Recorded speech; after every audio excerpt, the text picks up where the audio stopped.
షాలేము మార్గం, సజీవుని మార్గం, షాలేము మార్గం, సమాధాన మార్గం, షాలేము మార్గం. మీ కొందనాలు స్తుతులు ప్రభువా. నీ పాద సన్నిధిలో మరొకసారి మేమందరం కలిసి నిన్ను స్తుతించడానికి, నీ సహవాసంలో మేమందరము కలిసి నిన్ను సేవించడానికి మాకు ఇచ్చిన గొప్ప అవకాశమును బట్టి వందనాలు ప్రభువా.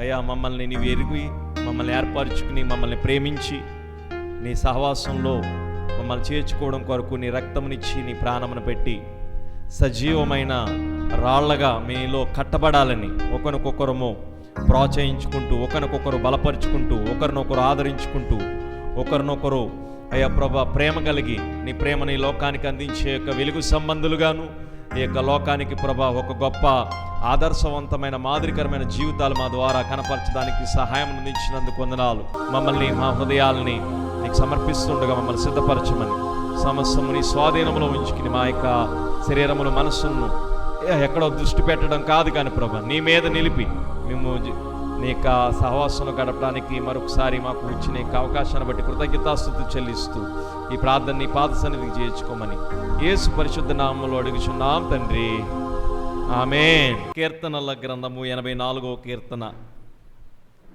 2వ వచనాన్ని చదువుకుందామండి. యెహోవా మందిర ఆవరణములను చూడవలనని నా ప్రాణం ఎంతో ఆశపడుచున్నది, అది సొమ్మసల్లుచున్నది. జీవము గల దేవుణ్ణి దర్శించుటకు నా హృదయమును నా శరీరమును ఆనందముతో కేకలు వేయుచున్నది. ఏమండి, మరి దేవుని మందిరముకు ఉన్న ప్రాముఖ్యత ఏంటో అర్థమవుతే దానికోసం ఏం కలిగి ఉంటామో తెలుసండి. ఈ యొక్క భక్తుడి యొక్క ప్రాణము, హృదయము, ఆత్మ అంట దేవుని సహవాసంలో గడపాలని. ఏమంటే దేవుడు మనలో నివాసం ఉండేవాడు, కానీ తన ప్రియులైన వారు అందరూ కలుసుకునే చోటు ఏమిటి?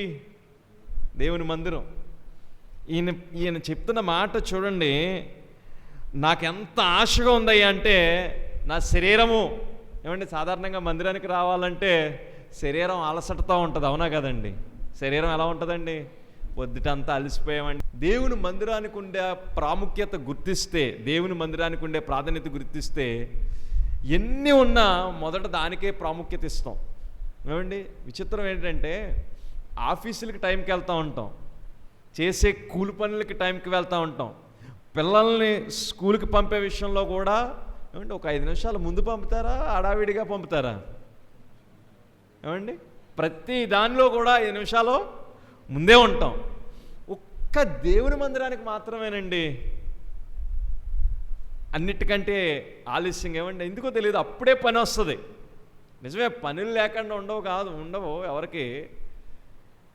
పనిని మనం పక్కన పెట్టి దేవుని కోసం ప్రాధాన్యత ఇవ్వాలి ఖచ్చితంగా. అది ఎందుకంటే దేవుణ్ణి ప్రేమించేవారు దేవుని సహవాసాన్ని కోరుకుంటారు. దేవుడు నాలో ఉన్నాడు, దేవుని యొక్క ఆత్మ నాలో సంచరిస్తుంది, మరలా దేవుని మందిరానికి వెళ్ళాలనే ఆశ ఎందుకండి ఈయనకి? ఎందుకనండి, తన ప్రియులైన వారిని, తన ప్రేమించేవారిని అక్కడ మాత్రమే నేను కలుసుకోగలను. ఆ దినాల్లో ఇశ్రాయేల్ ప్రజలు అంటండి సంవత్సరంలో 3 సార్లు మాత్రమే దేవుని ఆలయానికి వెళ్తూ ఉండేవారంట. ఎందుకంటే ఎక్కడెక్కడో ఉండేవారు, ఒకే ఆలయం. ఇప్పుడులా ఎక్కడ పడితే అక్కడ ఆలయాలు ఉన్నాయి కనుక ఎప్పుడు పడితే అప్పుడు కలుసుకుంటున్నాం. అప్పుడు అలా ఉండేది కదా, ఒక ఆలయమే. ఎక్కడున్న వారైనా సరే మందిరానికి రావాలి కనుక ఇక్కడున్న వారు అందరూ ఎదురు చూసేవారంటే ఎప్పుడు ఆ యొక్క దేవుని ఆలయంలోనికి వెళ్ళాలి, ఎప్పుడు ఆ యొక్క సందర్భం వస్తుంది, వెళ్తే అక్కడ పస్కాను ఆచరించవచ్చు, అక్కడ వెళ్ళి తోటి సహోదరులు అందరితో కలిసి దేవుణ్ణి ఆరాధించడానికి, సేవించడానికి అవకాశం దొరుకుతుందనని ఎదురు చూస్తూ ఉండేవారంటండి. ఏమండి, మనం దేవుని సహవాసంకి రావడానికి ఎదురు చూస్తున్నామా, లేకపోతే పాస్టర్ గారు ఏమనుకుంటారా అన్నట్టుగా వస్తున్నామా? ఎదురు చూస్తే ఎలా ఉంటామో తెలుసండి, 10 నిమిషాల ముందు కాదు, అరగంట ముందు వచ్చి కూర్చుంటాం. ఎందుకు తెలుసా? దేవుని సహవాసంలోనంటండి నూతన బలాన్ని పొందుకుంటారంటండి, నూతన చూడండి, అదే కీర్తనల్లో కొంచెం ముందుకు వస్తూ ఉంటే 7వ వచనంలో ఆ యొక్క మాటలు రాయబడి ఉంటే 5వ వచనంలో, నీ వలన బలము నొందిన మనుషులు ధన్యులు, వారు నానాటికి బలాభివృద్ధిని పొందుచు ప్రయాణము చేదురు. కనుక మరి దేవుని మందిరంలో మనం బలపడతాం. సాధారణంగా దేవుని మందిరంలో కూర్చుంటే నీరసం, అలసట ఇవి వస్తూ ఉంటాయి. కానీ దేవుని మందిరంలో ఏమొస్తుందో తెలుసా? బలం వస్తుందంట. దేవుని మాటలు విన్నప్పుడు మనలో ఉన్న నిరాశ నిస్పృహలు పోతాయంట, మన యొక్క బలహీనతలు పోతాయంట, మనకున్న ఉన్నతమైన ఆ యొక్క దేవుని యొక్క సహవాసంలో నిరీక్షణ కలిగి ఆయన కొరకు ఎదురు చూస్తాం కనుక బలం కలిగి ఉంటామంట. కనుక ఆ బలాన్ని మనందరం కలిగి ఉండాలని దేవుని మందిరానికి వచ్చి ఉన్నాం. వచ్చిన మనము ఆత్మతో సత్యంతో దేవుణ్ణి ఏం చేయాలంటే అండి, ఆరాధించాలి. వచ్చిన మనము జీవం కలిగిన వాక్యం చేత మన హృదయాల్ని బలపరుచుకోవాలి. ఏమండి, ఎందుకు ఈ బలం అంటే, నీరసం వచ్చేస్తుందేమో అని ముందే తింటాం, అవునా కదండి? నీరసం వచ్చాక తింటామా? నీరసం వచ్చేస్తుందేమో అని ముందే తింటామండి. ముందే ఎందుకు తింటాం? ఎక్కడ వచ్చేస్తుందేమో అని. ఎక్కడ ఉపవాసం ఉంటే నీరసం వచ్చేస్తుందని ఇంత బాటిల్ తెచ్చుకుంటాం కూడా, అవునా కదండి? ఇంకా మరి మన జీవన ప్రయాణంలో అనేకమైన పరిస్థితులు గుండా వెళ్తున్నప్పుడు వాటినన్నిటినీ ఎదుర్కోవడానికి శక్తి ఎవరి ద్వారా వస్తుందంటే దేవుడి ద్వారా వస్తుంది. దేవుని ఆవరణంలో గడిపినప్పుడు వస్తుంది. కనుక ఆ కీర్తనకారుడు అదే అంటున్నాడు, ఆయన మందిరాన్ని చూడాలని, ఆయన సహవాసాన్ని గడపాలని నా ప్రాణం ఎంతో ఆశతో ఉందంట. 4వ వచనంలో, నీ మందిరమున నందు నివసించేవారు ధన్యులు, వారు నిత్యము నిన్ను స్తుతించెదరు. ఎవరు ధన్యులు అంటే, దేవునికి ఎవరైతే సమీపముగా ఉంటారో, దేవుని సహవాసంలో దేవునికి దగ్గరగా ఉంటారో వారు ధన్యులు అంటండి. ఎవరు ధన్యులు అంటండి? ధన్యత ఏమిటి అంటే దేవునికి సమీపముగా ఉండడం ధన్యత అంటండి. దేవునికి సమీపముగా. ఎప్పుడు దేవునికి సమీపముగా ఉండగలం? తన ప్రియులైన వారితో, తన ప్రేమించి తన ప్రాణం పెట్టి సంపాదించుకున్న ప్రతి వారు కలిసి ఉంటారే, ఆ కలిసి ఉన్నప్పుడు అంటండి దేవుని సహవాసంలో ఉంటాం కనుక, దేవునికి దగ్గరగా ఉంటాం కనుక, దేవుని గురించి మాట్లాడుకుంటాం కనుక, దేవుణ్ణి స్తుతిస్తాం కనుక అది ధన్యత అంటండి. మనం అన్నీ ఉంటే ధన్యత అనుకుంటాం, కాదంటండి.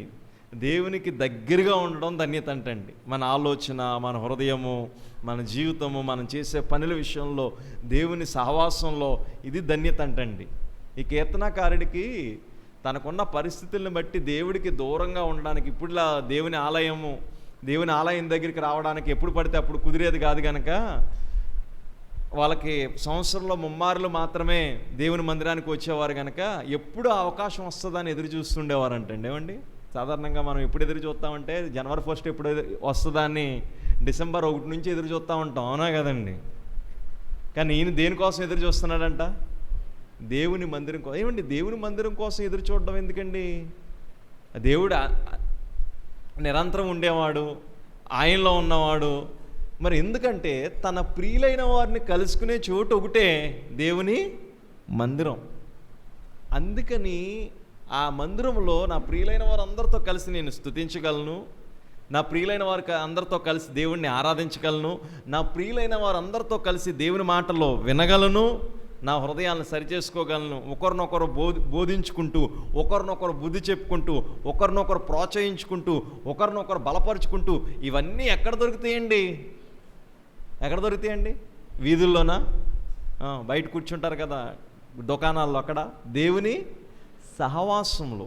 కనుక దానికోసం అంటండి తృష్టత కలిగి ఉండాలంట. కీర్తన 42లో 84లో మెతియొద్దు, ఇదే ఆశ ఉంటుందన్నమాటండి. దేవుని సన్నిధికి నేను ఎప్పుడు వెళ్ళాలో, జీవము కలిగిన దేవుణ్ణి ఎప్పుడు దర్శించాలో, దిప్పే నీటి వాగురు కొరకు ఎలాగైతే ఆశపడుతుందో నా ప్రాణం నీ కొరకు, అలాగ ఆశ అండి. మన ఆశ అదే ఉండాలంటండి. కానీ మన ఆశలు ఏముంటాయి తెలుసా అండి? ఈ సంవత్సరానికి ఒక ఇల్లు కట్టుకుంటే చాలండి, నా ఆశలు తీరుతాయండి. ఏమండి, ఇది కాదంట. మన ఆశ జీవం ఉన్నప్పుడు, జీవం ఉన్నంతసేపు దేవుని సహవాసంలో, దేవుని మందిరంలో ఉన్న ఆ యొక్క ఆనందాన్ని, దేవుని మందిరంలో ఉన్న బలాన్ని, దేవుని మందిరంలో ఉన్న సాన్నిధ్యాన్ని మనం అనుభవించడానికి చూడాలంట. మొదటి ధన్యత ఎప్పుడయ్యా అంటే దేవుని సహవాసంలో ఉన్నప్పుడు అంటండి. ఎప్పుడంటండి? దేవుని సహవాసంలో ఉంటే ధన్యత అంట. రెండోది ఏం చెప్తాడంటే అండి, రెండవది 5వ వచనాన్ని చూస్తే, ఆ కింద వచ్చిన 5వ వచనాన్ని చూస్తే ఎప్పుడు ధన్యత అంటేనంట, నీ వలన బలము నొంది మనుషులు ధన్యులు, యాత్ర చేయ మార్గములు వారికి అతి ప్రియములు అంటండి. రెండోది ఏమిటి ఎప్పుడైతే దేవుని యందు బలం కలిగి తన ప్రయాణాన్ని, తన జీవితాన్ని కొనసాగించుకుంటారో వారు ధన్యులు అంటండి. ఆహారం తింటే బలం వస్తుంది, ఆ బలం బట్టి ధన్యత అనట్లే, దేవుని బట్టి బలం కలుగుతుంది అంటండి. దేవుని బట్టి బలం కలుగుతుందంట. ఆ బలం బట్టి వారి యొక్క జీవన ప్రయాణంలో, వారి యాత్రలో, వారి ప్రయాణంలో నడుస్తారే, ఆ నడిచేవారు ధన్యులు అంటండి. విశ్వాస జీవితం కేవలం దేవుణ్ణి నమ్ముకుని నా భక్తి నేను చేస్తున్నాను కనుక మూలన నేను కూర్చుని నా భక్తిని నేను చేసుకున్నాను కనుక నేను ధన్యుడిని అనుకోవడానికి లేదంట. వారి ఉద్యోగం చేసినా, వ్యాపారం చేసినా, చేతి పనులు చేసినా, ఏం చేసుకున్నా వారు ప్రయాణాలకి బలాన్ని ఇచ్చేది ఏంటంటే వారి యాత్రకి, వారి జీవన ఉపాధిని, జీవన సాధనానికి శక్తినిచ్చేది దేవుడు కనుక ఆ దేవుని శక్తిని పొంది పని చేయడం, ప్రయాసపడడం, ప్రయాణం చేయడం, ఇది ధన్యత అంటండి. మనం ఏమనుకుంటామంటే చక్కగా తిని 3 పూట్ల ఏ పని చేయకుండా సుఖకరంగా ఇంట్లో ఉంటే ధన్యత అనుకుంటాం. కానీ ఇక్కడ ఏం చెప్తున్నాడు తెలుసా? ఎవరైతే వారి జీవితాల్లో దేవుడిచ్చిన బలంతో దేవుడు వారికి ఏది ఇచ్చాడో ఆ బాధ్యతలు నిర్వర్తించటం ధన్యత అంటండి.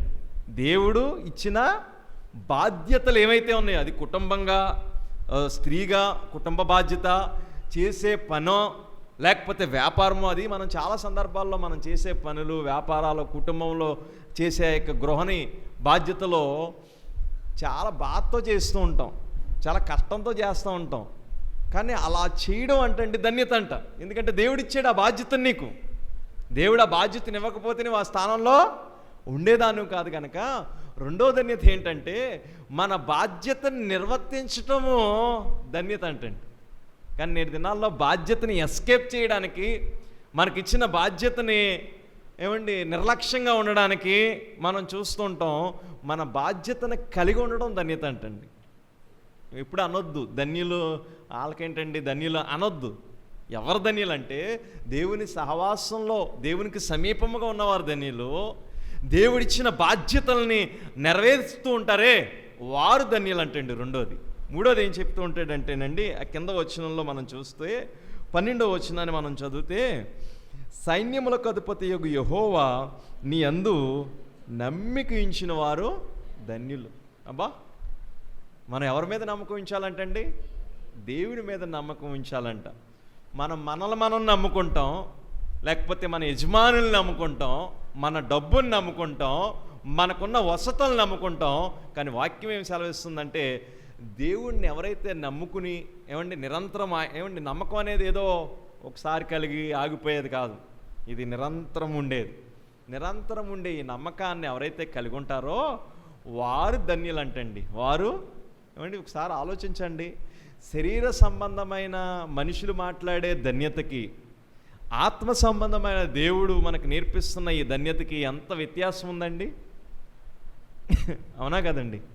మన పిల్లల్ని బాగా చదివిస్తే వాళ్ళ ప్రయోజకులయ్యి మనల్ని తీర్చిదిద్దడానికి, మనల్ని పోషించడానికి, మనకి కావలసిన వనరులు సమకూరుస్తారని వాళ్ళ మీద మనం ఏం పెట్టుకుంటాం? మీరేం పెట్టుకోరేటండి? ఏం పెట్టుకోకుండా ఉంటారా? ప్రతి తల్లిదండ్రులు కూడా అదే నమ్మకం. మేము మూలకు వెళ్ళిన తర్వాత మమ్మల్ని వారు, కానీ మనం ఎవరు నమ్మాలంటేనంట దేవుణ్ణి నమ్మాలంట. దేవుని మీద నమ్మకం పెట్టుకోవాలండి. ఎందుకంటే మనం కన్న పిల్లల్లో వాళ్ళ ప్రయోజకులు అయిన తర్వాత మనల్ని చూడొచ్చు, చూడకపోవచ్చు, చూడాలనే కండిషన్ ఏమీ లేదు. వాళ్ళు వదిలేసి వాళ్ళ జీవితాలు వాళ్ళు చూడవచ్చు. ఆ సమయంలో కూడా మనల్ని పోషించగలిగేది, నడిపించగలిగేది, ఆదరించగలిగేది దేవుడు ఒక్కడేనంటండి. అందుకని ఆయన మీద నమ్మకం పెట్టుకోవాలంటండి. కనుక మరి ధన్యులుగా మనం పిలువబడుతున్నాం. ధన్యులైన వారు అందరం కలిసి కూర్చుని దేవుణ్ణి స్తుతించగలుగుతున్నాం, దేవుణ్ణి ఆరాధించగలుగుతున్నాం, దేవుని వాక్యాన్ని ధ్యానించగలుగుతున్నాం. మంచిది. దేవుని వాక్యాన్ని ధ్యానిస్తున్న నీవు దేవుడు ఏదైతే ఆశించి ఉన్నాడో అది నీ జీవితంలో కనపరుస్తున్నావా అనేది ప్రతి వారము కూడా దేవుని సన్నిధిలో కలిసినప్పుడు ప్రశ్నించుకోవాలి. నువ్వు అయ్యా, నువ్వేదైతే నాకు నేర్పిస్తున్నావో ఆ రీతిగా నేను ప్రవర్తిస్తున్నానా? నా జీవితంలో అట్టి యథార్థత కలిగి నేను ఉంటున్నానా? ఎందుకంటే ఈ కీర్తనలో ముగింపులు ఏమంటాడంటే, యథార్థవంతులుగా ఎవరైతే జీవిస్తారో వారికంటే అన్నీ మేలులేనంటండి. అన్నీ చూడండి, కింద ముగింపులు అదే చెప్తాడు 11వ వచనంలో, దేవుడైన యెహోవా సూర్యుడును కేడుమునై ఉన్నాడు, యెహోవా కృపయు ఘనతయును అనుగ్రహించును, యథార్థంగా ప్రవర్తించిన వానికి ఆయన ఏ మేలును చేయక మానడు. ఎప్పుడు యథార్థత వస్తుంది? ఎప్పుడు యథార్థత వస్తుందంటే ప్రభు సహవాసంలో గడిపినప్పుడు యథార్థత వస్తుంది. ఇదిగో నేను పాపినయ్యా, నాలో లోపం ఉంది, ఇది నాలో పొరపాటు ఉందని దేవుని సహవాసంలో గడిపినప్పుడు మన యొక్క లోపాలు సరిచేసుకుని మన జీవితంలో యథార్థంగా ప్రవర్తించడం మనం నేర్చుకుంటాం. ఈ యొక్క యథార్థత మనకి ఏమిస్తుంది అంటే దేవుని మీద ఎప్పుడు నిరంతరము కూడా నమ్మకాన్ని ఇస్తూ ఉంటుంది అన్నమాట అండి. కనుక మనం ధన్యులుగా పిలవబడాలనంటే ఆస్తుపాస్తులు ఉంటేనో, ఆరోగ్యం ఉంటేనో, సౌకర్యాలు ఉంటేనో ధన్యతలు కాదు. నిజమైన ధన్యత దేవుని సహవాసంలో ఉంటే ధన్యత. దేవుని సహవాసంలో ఉండి దేవుడు అప్పగించిన బాధ్యతలను నిర్వర్తిస్తూ ఉంటే ధన్యత. ఆ బాధ్యతలు నిర్వర్తిస్తున్నప్పుడు చాలాసార్లు నిరాశలోకి వెళ్ళిపోతూ ఉంటాం, ఆర్థికంగా నలిగిపోతూ ఉంటాం, ఆరోగ్యపరంగా బలహీనలు అవుతూ ఉంటాం. అప్పుడు చాలాసార్లు ప్రభువుని నేను నమ్ముకున్నాను కానీ నాకేమీ కలిగింది, ప్రభువుని నమ్ముకుంటున్నాను కానీ నాకేమీ వస్తుంది, ఏమండి నాకే ఇలాంటివి ఎందుకు వస్తున్నాయి అనే ఆలోచనలు ఉంటాం కదా. అలా ఉండకూడదంట. ప్రభుని నిరంతరం కూడా మనం ఏమి ఉంచాలంట? నమ్మకం ఉంచి ఉండాలంటే. ఇలా నమ్మకంగా ఉన్నవారు యథార్థంగా జీవిస్తారంటండి. నమ్మకంగా ఉన్నవారు ఇప్పుడు ఆ యథార్థంగా ఉన్నవారికి దేవుడు ఏమీ చేయకుండా ఉండడంటండి. ఈ కీర్తనకారుడు ఎంత చిన్న విషయాన్ని ఆలోచిస్తాడంటే, దేవుని మందిర ఆవరణంలో పిచ్చుకలు గూళ్ళు కట్టుకుంటాయి కదండి. ఆ పిచ్చుకలు గూడు కట్టుకుంటున్న ఆ పిచ్చుకలను చూసి ఈయనకంట అసూయ ఈర్ష్య కలుగుతుందంట. ఎందుకంటే ఆయన నిరంతరము దేవుని మందిరంలో నివాసం. చూడండి ఆ మాట చెప్తాడు 3వ వచనం, సైన్యములకు అధిపతి యెహోవా నా రాజా నా దేవ, నీ బలిపీఠమునొద్దన్న పిచ్చుకలకు నివాసము దొరుకును, పిల్లల పెట్టుటకు వానకోవులకు గూటి స్థలము దొరికినేమంటే దేవుని మందిరంలో అంత అల్పమైన జీవులు ఒక చిన్న గూడిని కట్టుకుని నివాసం నిరంతరం ఉంటున్నాయి. నేను మాత్రం నిరంతరం అలా ఉండలేకపోతున్నాను. వాటిని చూస్తే నాకు కొంచెం జెల్స్ అనిపిస్తుంది అంటండి. నేను కూడా వాటిలాగా నిరంతరం ఉంటే ఎంత బాగుండో. ఏటండి, మీకు గనక పొరపాటున ప్రతి దినము ప్రార్థన ఖచ్చితంగా ఉండాలని నియమం పెడితే ఎంత కష్టమండి. ఆదివారంకే చాలా కష్టం మనకి. ప్రభువుని చూసినట్టుగా ప్రభు రూపం మీలో ప్రతిబింబింపబడాలని అలా నిరంతరము ప్రయత్నం చేస్తారు కనుక ప్రతిసారి సహవాసంలోకి రావాలని విన్నపించేది అందుకనే. కనుక మన జీవితాల్లో ఆ వాన కోవులకి ఎలాగైతే దేవుని మందిరంలో దేవుని సహవాసంలో చోటు దొరుకుతుందో, మాకు కూడా నిరంతరము నీలో అలా గడిపే భాగ్యము సమయం మాకు ఇమ్మని మనం ప్రార్థన చేయడం ఎంత ధన్యత అంటారు. ఈయన అంటున్నాడు అనమాట అండి. అక్కడున్న యాజకులకి, అక్కడున్న అల్పమైన జీవులు ఏమండి, బలిపీఠం చెంత సాధారణంగా ఆ వేడికి అక్కడున్న బలి అర్పించే సందర్భంలో అల్పమైన జీవులు కూడా నివాసం ఉండలేవు. ఎందుకంటే బలిపీఠం దగ్గర ఏమర్పిస్తూ ఉంటారు? బలిని అర్పిస్తూ ఉంటారు. బలిపీఠం కింద మంట ఉంటుంది, కాలుతూ ఉంటుంది. ఆ బలి యొక్క అర్పణని దేవుడు స్వీకరిస్తుంటాడు. అలాంటి వేడిమి కలిగే పరిస్థితుల్లో కూడా ఒకవేళ అక్కడ ఒక వానకోవులు కానీ చిన్న పిచ్చిక కానీ గూడు కట్టుకుంటే ఆ గూడికి కూడా ప్రమాదం రానివ్వకుండా దేవుడు కాపాడతాడంట. అక్కడ నివాసం ఉండడానికి దేవుడు ఆ యొక్క అవకాశం ఇస్తాడంట. మరి మనకు కూడా దేవుడు ఇచ్చిన ఈ అవకాశం, అమ్మా భూమి మీద జీవించిన కొద్ది దినాల్లో ప్రభు సహవాసంలో గడపటం ధన్యత, ప్రభువు ఇచ్చిన ఆ యొక్క బాధ్యతని నెరవేర్చడం ధన్యత, ప్రభు యందు ఎల్లప్పుడూ నమ్మిక ఉంచుట ధన్యత. అట్టి యొక్క ధన్యత కలిగిన వ్యక్తులుగా మనందరము దేవునిలో బలమును పొందునుగాక. ఈ బలము ఎప్పుడంటండి, ఎంతవరకు ఉంటుందంటండి? ఈ బలం అంట ఎవరైతే దేవునిలో ఉంటారో వాళ్ళు నానాటికి బలాభివృద్ధిని పొందుతారంటండి. ఎప్పటికంటండి అంటే ఈ రోజు కంటే రేపు మనకు ఇంకా బలం పెరగాలి, స్ట్రెంత్ పెరగాలి, ఇన్నర్ స్ట్రెంత్, ఆంతరంగిక శక్తి. అప్పుడు ప్రతి విషయాన్ని ఎదుర్కోవడంలో, ప్రతి విషయంలో సమయస్ఫూర్తి కలిగి ప్రవర్తించడంలో అమ్మ ధన్యులుగా మనం ఉంటూ నానాటికి దేవునిలో బలం పొందునుగాక. ఆమేన్.